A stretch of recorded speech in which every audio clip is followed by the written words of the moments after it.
राष्ट्र सर्वप्रथम, राष्ट्र सर्वप्रथम, राष्ट्र सर्वप्रथम, राष्ट्र सर्वप्रथम। जोहानिसबर्ग में ब्रिक्स शिखर सम्मेलन के प्रथम सत्र को प्रधानमंत्री मोदी ने संबोधित किया। इस दौरान उन्होंने कहा कि पिछले 2 दशकों में ब्रिक्स ने लंबी शानदार यात्रा तय की है और इस यात्रा में हमने अनेक उपलब्धियां हासिल की है। इसके साथ ही न्यू डेवलपमेंट बैंक की चर्चा करते हुए उन्होंने कहा कि यह ग्लोबल साउथ के देशों के विकास में महत्वपूर्ण भूमिका निभा रहा है। पीएम ने कहा कि इस संगठन ने कई उपलब्धियां हासिल की हैं और लोगों के जीवन में सकारात्मक बदलाव लाते हुए उसे बेहतर बना रहा है। 15वें ब्रिक्स समिट के भव्य आयोजन और हमारे आतिथ्य सत्कार के लिए मैं प्रिय मित्र राष्ट्रपति रामाफोसा को बहुत बहुत बधाई देता हूँ। एक्सेलेंसी, पिछले लगभग 2 दशकों में ब्रिक्स ने एक बहुत ही लंबी और शानदार यात्रा तय की है। इस यात्रा में हमने अनेक उपलब्धियां हासिल की है। हमारा new development bank global south के देशों के विकास में महत्वपूर्ण भूमिका निभा रहा है। कंटीजेंसी रिजर्व अरेंजमेंट्स के माध्यम से हमने फाइनेंशियल सेफ्टी नेट का निर्माण किया है। BRICS satellite constellation, vaccine R&D centre, pharma उत्पादों को पारंपरिक मान्यता जैसी पहलों से हम ब्रिक्स देशों के आम नागरिकों के जीवन में सकारात्मक बदलाव ला रहे हैं।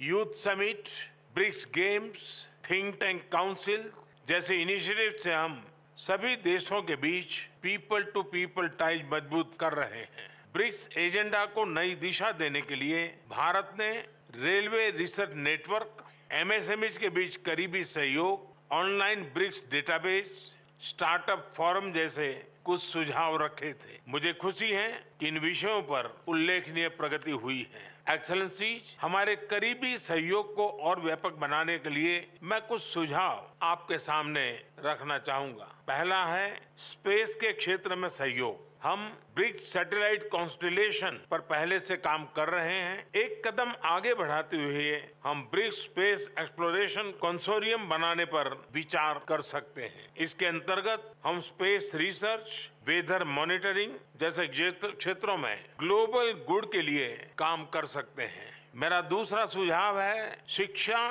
स्किल डेवलपमेंट और टेक्नोलॉजी में सहयोग। ब्रिक्स को एक फ्यूचर रेडी ऑर्गेनाइजेशन बनाने के लिए हमें अपनी सोसाइटीज को फ्यूचर रेडी बनाना होगा।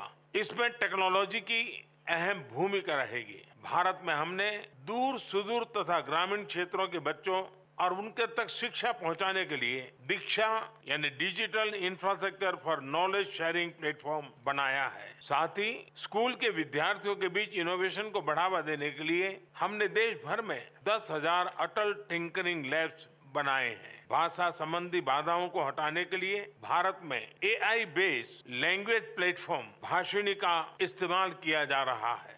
वैक्सीनेशन के लिए कोविन प्लेटफॉर्म बनाया गया है। डिजिटल पब्लिक इंफ्रास्ट्रक्चर यानी इंडिया स्टैक के माध्यम से पब्लिक सर्विस डिलीवरी को रिवॉल्यूशनराइज किया जा रहा है। विविधता भारत की एक बहुत बड़ी ताकत है। भारत में किसी समस्या का हल इस विविधता की कसौटी से निकलकर आता है। इसलिए ये सॉल्यूशंस विश्व के किसी भी कोने में आसानी से लागू हो सकते हैं।